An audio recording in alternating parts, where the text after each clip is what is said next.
Bahujan Samaj party की विधानसभा स्तरीय एक बैठक बुलाई गई थी, जिसमें मुख्य अतिथि कोऑर्डिनेटर विश्वनाथ पाल रहे।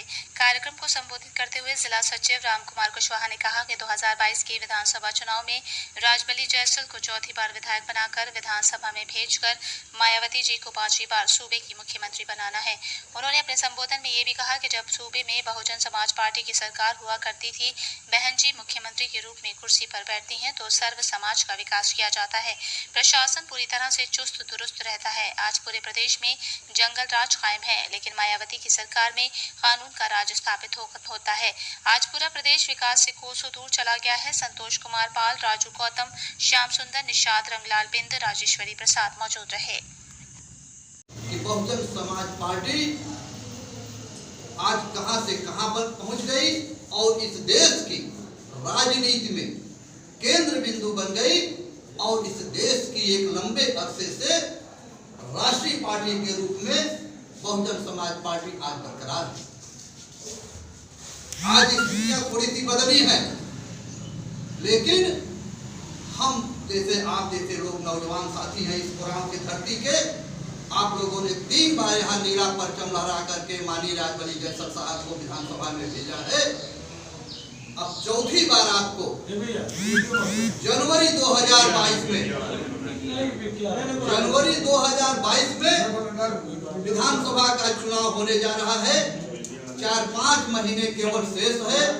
सभी साथियों से आग्रह है कि अपने समाज में, पूरे ओबीसी में, सर्व समाज में, दलित समाज में आपस में प्रेम भाईचारा बना करके 2022 में ज्यादा से ज्यादा हम लोगों को वोट दे करके और एक रिकॉर्ड वोटों से यहाँ से फिर से माननीय विधायक जी को असेंबली में भेजना है, जिससे आदरणीय बहन जी 5वीं बार उत्तर प्रदेश की मुख्यमंत्री बन सके। इसी कड़ी में हम अपने आए हुए बीच सम्मानित साथी तो बहुत बड़े आज दायित्व पर हैं।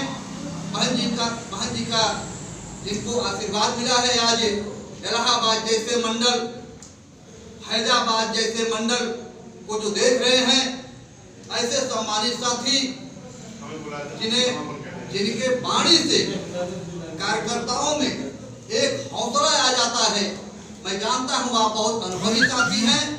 हम लोगों को आज सौभाग्य मिला है आप जैसे सम्मानित साथी के वाणी को, आपके विचारों को सुनने के लिए। तो हमारे साथी माननीय विश्वनाथ पाल जी जो संयोजक हैं, समाज के हैं, जो लखीमपुर खीरी के 9वीं 10वीं बार सांसद हैं। पूर्वी समाज के एसपी सिंह बघेल 3-3, 4-4 बार सांसद, 2-2 बार राज्यसभा नहीं बनाए गए। आज जब फिर चुनाव नजदीक आ रहा है, ये मैं बहुत पहले से बोल रहा हूं कि जो भी पिछड़ी जाति के हैं, 52% बैकवर्ड के लोगों का इस देश के हिंदुस्तान की पंचायत में एक भी व्यक्ति कैबिनेट में नहीं है, सिंगल व्यक्ति कैबिनेट में नहीं है। इस देश के लिए कौन सा कानून पास होने जा रहा है, इतनी बड़ी आबादी के लोगों को भी एक भी भनक नहीं लग पाएगी। और अगर ये सब समाज के लोगों को उत्तर प्रदेश की सरकार में पहली बार भागीदारी मिली, तो वो बहुजन समाज पार्टी की सरकार में मिली है।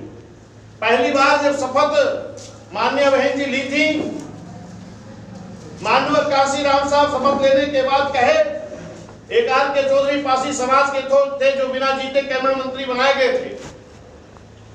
माननीय साहब ने कहा कि अब मुख्यमंत्री और मंत्री आप लोग बन गए हो, सरकार चलाओ, मुझे एयरपोर्ट छोड़ दो, मैं दिल्ली जा रहा हूं, पूरे देश की राजनीति देखेंगे अलग प्रदेशों में। आर के चौधरी साहब लाल बत्ती की गाड़ी लेकर के आए, कहे साहब इस पर बैठिए चलते हैं। कहें लाल बत्ती हमको नहीं मिली है, ये लाल बत्ती तो आप लोगों को मिली है। कोई अगर बिना लाल बत्ती की गाड़ी हो तो लाइए उससे मुझे छोड़ दीजिए। वो माननीय साहब उस लाल बत्ती की गाड़ी पर नहीं बैठते हैं। आर के चौधरी जी पुरानी एम्बेसडर उनके जो बिना लाल बत्ती की थी उसको लेके आए, उस पर बैठा के लेके गए।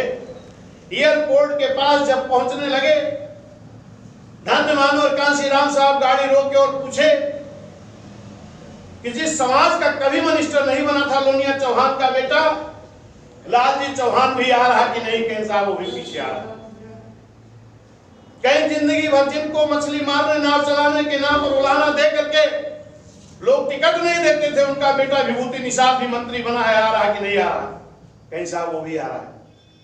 कहीं भेड़ चराने वाला का बेटा गड़ेलिया राम शंकर पाल, अयोध्या पाल, भागवत पाल, श्री राम पाल, उसमें से भी कोई आ रहा, कहीं साहब वो भी आ रहा। मानव साहब के आंखों में आंसू आ गया कि यही तो मैं देखना चाहता था। इस देश में 52% सबसे बड़ी आबादी वाले वोट के लोगों की भागीदारी इस राजनीतिक क्षेत्र में नहीं दिखाई पड़ती है। ये मानव साहब करके गए हैं। ऐसे लोगों को जिनको राजनीति का काका कागा नहीं मालूम था, वोट की कीमत नहीं मालूम थी। पहले जब वोट मांगने लोग आते थे, कहते थे वोट कहाँ देना, कहाँ बाबू जहां मन कहा वही दे दी, हमें वोटे फोटे का मतलब क्यों? क्योंकि इसकी कीमत नहीं मालूम थी। पहले वोट की जब कीमत नहीं मालूम थी तो लोग राज करते रहे। और जब बहुजन समाज पार्टी ने वोट की कीमत आपको बताई, तब आपने सुना होगा कि बूथों पर बम चलने लगा, गोली चलने लगी, बूथ कैप्चरिंग होने लगी। जब उसमें भी बहुजन समाज पार्टी हुकूमत में आई, आप सशक्त हो गए कि बूथों पर भी हम लड़ने लायक हो गए हैं, तो ईवीएम ला करके कर दी गई। तो ये साथियों, इस देश का जो राजनीतिक चक्र रहा है, इसमें अगर बहुजन समाज पार्टी नहीं आती तो ये बैकवर्ड समाज के लोग राजनीतिक हिस्सेदारी भागीदारी आज भी नहीं पाते।